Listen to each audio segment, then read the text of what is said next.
سکانس اول یه زن میان سال به اسم پاتریشیا توی آشپزخونه مشغول درست کردن غذاست. همه چیز عادیه، همه چیز نرم هر روزشه، تا اینکه شوهرش دیوید سر میرسه. دیوید یه خورده غیر عادی انگاری از یه چیزی وحشت داشته باشه. دیوید داره زور میزنه که حرف بزنه اما انگاری نمیتونه. داره التماس پاتریشیا رو میکنه که فرار کنه. همه چیز عجیب و ترسناک هست تا اینکه پاتریشیا یه چاقو رو توی دست دیوید میبینه. دیوید چاقو رو بلند میکنه و میزنه توی شونه پاتریشیا. بعدش هم با مایتابه میکوبه توی صورتش. دیوید میشینه بالا سر پاتریشیا تا با همون چاقو ضربه کاریو بزنه. همون موقعی که داره زن خودش رو میکشه گریه میکنه و میگه این کار من نیست عزیزم، این کار من نیست. دیوید و پاتریشیا یه دختر کوچیک دارن، دختری که توی یه قفس نگهداریش میکردن. الان چند سال از این ماجرا گذشته. همه چیزایی که دیدیم و شنیدیم بازخوانی یه پرونده جنایی قدیمیه. بازخوانی دوبارهش به خاطر اینه که حکم دیوید اعلام شده. قراره که اعدامش بکنن. دیوید تنها دفاعی که از خودش کرده در مورد قتل همسرش اینه که بدنم در اختیار خودم نبود. نمیخواستم این کارو بکنم. اون منو مجبور کرد. واسه همین حرف و همین دفاع معروف شده به قاتل پاپتمن یا عروسک گردان. اما داستان پاپتمن یه بخش دارک دیگه هم داشت. پیدا شدن یه دختر خردسال به اسم مایکل، اونم توی قفس. مایکل الان بزرگ شده و دانشگاه درس میخونه. با هم اتاقیش چارلی زندگی میکنه. تاریخ اجرای حکم پدر مایکل هم اعلام شده. توی همین این سالا مایکل هیچ خبری از پدرش نداشته. براش اهمیتی هم نداشته، اما الان دوباره بیان شدن این داستانا مایکل رو استرسی میکنه. مایکل میگه من اون اتفاق یادم نمیاد. خوشحالم که انقدر کوچیک بودم که بتونم فراموشش کنم، اما نمیتونم با اینکه بابام مادرمو کشته کنار بیام چارلی. اصلا نمیتونم کنار بیام. داستان پدر مایکل واسه چارلی جذاب شده، میخواد تحتوی داستانو در بیاره. چارلی به جادو و رمالی علاقه داره. داستان بابای مایکل هم جایی جذاب‌تر میشه که میفهمه توی خونه‌شون پلیسی کتاب شیطان پرستی هم پیدا کرده بوده. توی دانشگاه با اکیپ دوستای چارلی و مایک آشنا میشیم. جو، گلم و دنی یه جورایی دوست پسر مایکل، البته یه جورایی. آخر ترم و چیزی تا تعطیلات کریسمس نمونده. واسه همین چارلی کلید پشت بون خوابگاه رو دودر کرده تا برن اونجا و پارتی کنن تا قبل از تعطیلات دانشگاهشون. چارلی بیخیال داستان قتل و پرونده بابای مایکل نمیتونه بشه، چون میدونه مایکل هر یادآوری براش عذاب آوره سعی میکنه دور از چشم اون کار خودشو بکنه. شب موقعی که مایکل خوابه، چارلی میره تو اینترنت و میگرده در مورد داستان پرونده. هم موقع مایکل توی خواب دوباره بچگیشو میبینه. اون قفس رو میبینه که یهو از خواب میپره. وسط راهرو خوابگاه دانشگاه مایکل توی خواب راه میره. روی دیوار روبرویش با خون خودش 3 تا خط کشیده. این خون از خاروندن زیاد مچ دستش میاد. عادت مایکل وقتی که نروس میشه شروع میکنه انجام دادن این کار. مایکل متوجه یه چیز عجیبی میشه. چند وقته هر جا که میره یه دسته کلاغ انگاری تعقیبش میکنن. همینم میترسونتش. اکیپ میرن واسه پارتی آخر ترمشون، دیرینکی میخرن و بعدش هم برمیگردن توی خوابگاه. مایکل برگشته توی اتاقش تا وقتی که شب برن بالای پشت بوم. چارلی هم فعلا خونه نیست. از لپتاپ چارلی صدای نوتیف میاد. توجه مایکل رو جلب میکنه. میره ببینه داستان چیه. نوتیف از طرف یه نفریه به اسم روبی که در مورد مایکل سوال میکنه. روی دسکتاپ سیستم چارلی یه دونه پوشه است. توی اون عکس و فیلمای از توی خواب راه رفتنای مایکل. انگاری اتفاق دیشب برای اولین بار نبوده. چارلی برگشته خوابگاه. مایکل رو میبینه پای لپتاپش. مایکل میگه عالی، من رو تو حساب کرده بودم چارلی، فکر می‌کردم ما با هم دوستیم، فکر می‌کردم راز منو نگه می‌داری، ولی تو ازم فیلم گرفتی. چارلی میگه من اینا رو به کسی تا حالا نشون ندادم. حقیقتش اگه بخوای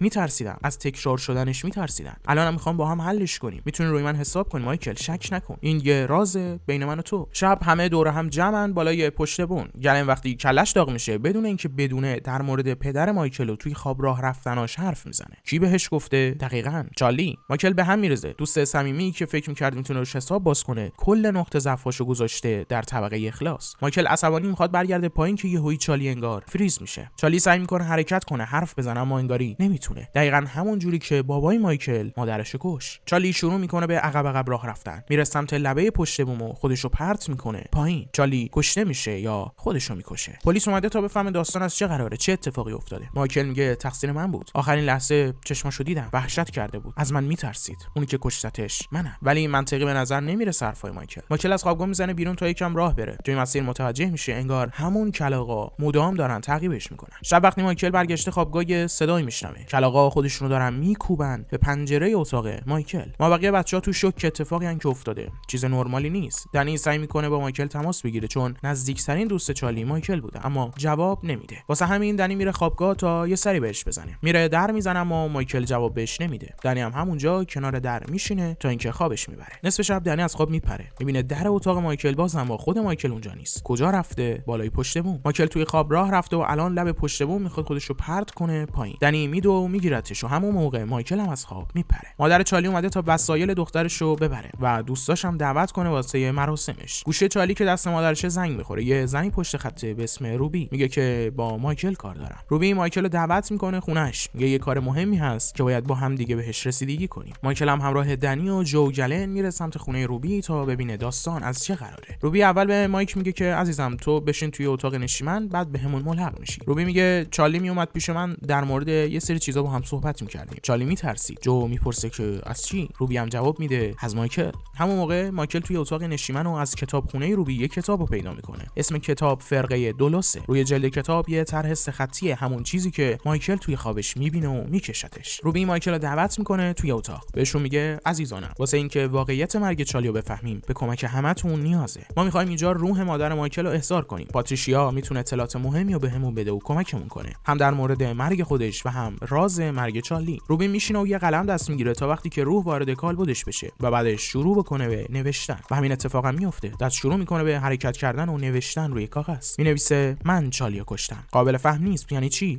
مایکل شاکی میشه، میگه این روح کیه؟ چیه؟ روح دوباره روبی رو تسخیر میکنه و این بار روی برگه مینویسه من مایکلم. همه چیز داره عجیب تر میشه. مایکل حالش بد میشه و از خونه میزنه بیرون. انگار مایکل یه چیزی توی روح خودش داره که داره قربانی میگیره. کشته شدن مادر مایکل، حالا هم چارلی، کار همون ساید از روح مایکله. بچه‌ها برگشتن خوابگاه، میرن سراغ لپتاپ چارلی، چیزایی که سرچ کرده بوده رو پیدا میکنن. همون کتاب فرقه دولوس هم چیزی بوده که چارلی بهش رسیده. انگار یه ارتباطی بین مایکل و فرقه دولوس وجود داره. همون موقع دوباره مایک شروع کرده توی خواب راه رفتن. مایک توی اتاق خودش روبروی پنجره وایساده، با بخار انگار داره یه سری چیزها رو یادداشت میکنه. چارلی لای، چارلی دای، چارلی دروغ گفت، چارلی کشته شد. جو کنجکاو شده بفهمه چه خبره. واسه همین میره سر وقت روبی تا همون کتابی که توی لپتاپ چارلی بود و توی کتابخونه روبی رو ازش بگیره. روبی میگه مایکل نباید در مورد این قضیه بفهمه. هیچی نباید بدونه، حواست باشه. جو به دنی و گلن هم پیام میده که کتابو گرفتم، ازشون میخواد بیان تا با هم تحت داستانو در بیارن. گلن رفته باشگاه و اهمیتی نمیده. دنی هم پیش خود مایکله. جو میگه بی خیالش، خودم تحتشو در میارم. کتابو برده کتابخونه دانشگاه. شروع میکنه به خوندنش تا بفهمه قضیه از چه قراره. کتاب در مورد یه مراسم احضار شیطان صحبت کرده. مراسمی که نیاز به اتحاد نور و تاریکیه، نیاز به گناهکار و بیگناهه. اینجوری شیطان احضار میشه و وارد بدن اون کسی میشه که خواهانشه. البته این شیطانه که تصمیم میگیره از بین افراد کدوم انتخاب کنه. و اگه کسی بخواد علیهش توطئه کنه یا حتی در موردش کنجکاوی بکنه، تسخیر میشه و نابود میشه. جو وحشت کرده، زنگ میزنه به روبی تا بفهمه این شیطان الان کجاست. شیطان میشه خود مایکل یا کسی دیگه و اینکه خودشو دوستاش در خطر هستن یا نه. اما دیر شده. شیطان این بار جو رو تسخیر کرده. با سیگار نسخه کتاب آتیش میزنه و جو رو مجبور میکنه صورت خودش رو بالای کتاب بگیره تا جایی که زجر بکشه و بمیره. بعد از جو نوبت رسیده به گلن. دولوس وارد بدن گلن شده، چون کسی که داستانو لو داد بعد از چارلی گلن بود. مجبورش میکنه مدام وزنه‌های بیشتری رو بذاره روی هالتر. بعدش هم میبرتش زیر وزنه‌ها، جایی که نمیتونه گلن این فشار رو تحمل کنه و همینجوری هم با وزنه‌ها کشته میشه. این داستان یه نفر میتونه روشنش کنه و توضیح بده، پدر مایکل. واسه همین دنی داره میبرتش زندان تا قبل از اجرای حکم باهاش صحبت بکنه. دنی و مایک هنوز از اتفاقایی که برای جو گلن افتاده بیخبرن. مایکل بعد از کلی وقت و سال دوباره داره پدرشو میبینه. مایکل میگه بهم بگو چرا مادرمو کشتی. دیوید میگه کار من نبود، اونی که پاتریشیا رو کش تو بودی. بدن من تسخیر شده بود، تو منو مجبور کردی بکشمش. این رد روی دستمو میبینی؟ واسه داشتن نیست. من و مادرت مراسم دولوس رو اجرا کردیم. دنبال این بودیم که شیطانو تسخیر کنیم. مادرت میخواست اونو برای خودش داشته باشه. این مراسم ترکیب نور و تاریکی بود، گناه و بیگناهی. و تو مایکل اون موقع بچه بودی و نماد معصومیت. خون من، خون تو. دولوس احضار شد، به دنیای فانی ما اومد، اما کالبدی که انتخاب کرد مادرت نبود. اون کالبد تو بود مایکل. وقتی که تسخیر شده بودم، وقتی منو مجبور کردی پاتریشیا رو بکشم، صدات تو گوشم بود. تو از مادرت متنفر بودی مایکل. واسه همینم منو مجبور به این کار کردی. عصبانیت مایکل از چارلی، اینکه چرا رازشو فاش کرده بود، واسه مرگ چارلی شد. اون ترس و وحشت از مایک هم قبل از مرگ از همینجا میومد. دیوید میگه دولوس توی تو زندگی میکنه، اگه تا الان متوجهش نشدیم، چون رام و آروم بوده. خشم تو خشم دولوسه، خشم دولوس هم خشم توئه. انقدر توی بدن تو میمونه تا هر کسی که دوستش داری ازت بگیره، تو همه رو از بین ببره. توی مسیر برگشت به خوابگاه، مایکل بابت حرفایی که پدرش زده گرفته و افسرده است. دنی میخواد دلداریش بده، اما انگار اختیار بدنش رو از دست میده و دستش کشیده میشه. پلیس با دنی تماس گرفته و داستان کشته شدن دو تا دوست دیگه‌شون رو گفته. حالا هم احضارشون کردن تا ببینن داستان از چه قراره. سه تا جوان به عجیب ترین شکل ممکن کشته شدن. همشون هم از یه اکیپ دوستی بودن. تصادفی بودنش زیادی مسخره است. مایکل خوب میدونه که مقصر خودشه. مقصر همون شیطانیه که داره توی بدنش زندگی میکنه. میخواد خودشو بندازه وسط یه خیابون شلوغ تا با تصادف همه چیزو تموم کنه، اما همه ماشینا سر جاشون فریز میشن تا موقعی که مایکل رد بشه. این کار دولوسه. میره روی پل تا خودشو بندازه پایین و تمام. همون موقع دنی هم سر رسیده. مایکل میپره اما پرت میشه دوباره روی پل. این هم کار دولوسه. دنی میبینه تو این شرایط تنها کسی که میتونه بهشون کمک بکنه خونه روبیه، واسه همینم برش میگردونه خونه روبی. روبی هم وحشت کرده چون میدونه اگه دولوس از طرفش احساس خطری بکنه خلاصش میکنه. روبی میگه من نمیدونم، هر چیزی هم که تو الان بهتون گفته بودم دروغ بوده. من سر شما و مایکل کلا گذاشتم. من یه کلا بردارم، منو ببخشید. چالی یه پولی بهم داده بود، بهتون برش میگردونم. اوکی و تموم. بعد از رفتن مایکل و دنی، روبی به کارگاه پرونده کارگاه زنگ میزنه تا بهش شرایط رو توضیح بده و بگه از چه قراره، تا قبل از اینکه آدم‌های بیشتری آسیب نبینن. یه بار دیگه دولوس کنترل مایک رو دست میگیره چون متوجه یه چیزی شده، اینکه دنی و روبی دارن انگار یه چیزی ازش پنهان میکنن. روی پولایی که روبی به دنی داده یه سری پیام نوشته شده، اینکه مایکل رو از آدمو دور نگه دار، وقتی ازش دور شدی با هم تماس بگیر. این بار دولوس بدن دنی رو تسخیر میکنه تا از شر اونم خلاص بشه. دنی رو با ضربه مکرر زدن سر توی فرمون خلاص میکنه. هر کسی که از راز مایکل با خبر بشه یا اینکه به مایکل نزدیک بشه کشته میشه. اما انگار دنی آخرین قربانی نبوده. مایکل میره اداره پلیس، میگه من دوستامو کشتم، فقط ازت میخوام خلاصم کنی، همین. مامور میگه یعنی چی دختر جون؟ مایکل میگه فقط شلیک کن. وقتی مامور اسلحه‌شو میکشه اونم تسخیر میشه و زارت خودشو میکشه. صدای شلیک بقیه رو میکشونه سمت مایکل. مایکل میگه عالی، فقط بکشیدم، همین، تموم. اما مامورا هم همدیگه رو خلاص میکنن. مامور آل مایکل رو پیدا کرده و با یه تیر بیهوشش میکنه. مایکل رو میبره خونه روبی. روبی میگه راهکار کنترلش همینه، تا وقتی که بیهوش آروم باشه دولوس هم آرومه. کارگاه میگه این چرت و پرتایی که میگه من نمیفهممش، من میتونم همین الان با یه تیر طرفو خلاصش کنم. روبی هم میگه امتحانش کن تا تو هم مثل همکارات کشته بشی. کارگاه راهکاری نیست، ما باید برای دولوس یه میزبان جدید پیدا کنیم تا مایکل آزاد بشه. روبی میخواد از خود مایک بپرسه که چیکار باید کرد و راهکار چیه. روبی با روح مایک نه دولوس ارتباط میگیره، اونم شروع میکنه روی کاغذ نوشتن. روح مایک میگه این کاری که پدرم باهام کرده، میزبان باید بدن اون باشه، خون من خونه اونه. واسه همین مایکل رو بیهوش نگه میدارن تا برسونن به زندان، جایی که تا قبل از اجرای حکم دولوس رو توی بدن دیوید حبس کنن. اینجوری با مرگ دیوید شیطان هم از دنیای فانی خارج میشه. روبی داستانو به خود مایکل هم میگه و میرن برای ملاقات با دیوید. مایکل میگه دولوس الان درون من خوابه، زندگی منو داره نابود میکنه، مگه تو نمیخواستیش؟ الان به دستش بیار، منو خلاص کن از این عذاب. دیوید هم قبول میکنه. حالا دولوس درون بدن میزبان جدیدش یعنی دیویده. همه چیز آماده است برای اجرای حکم، برای خلاص کردن دیوید. توی آخرین لحظه جایی که باید آمپول تزریق بشه و تمام، انگاری دولوس توی بدن دیوید بیدار شده. بدن دکتر رو تسخیر میکنه، اجازه نمیده که تزریق انجام بشه، اما با این وجود دکتر کارشو میکنه و تمام. حالا دیوید مرده با دولوسی که توی بدنش حبس شده. همه چیز انگاری اوکیه، داستان خوب پیش رفته و تمام. اما خنده آخر مایکل یه چیز دیگه میگه و این بود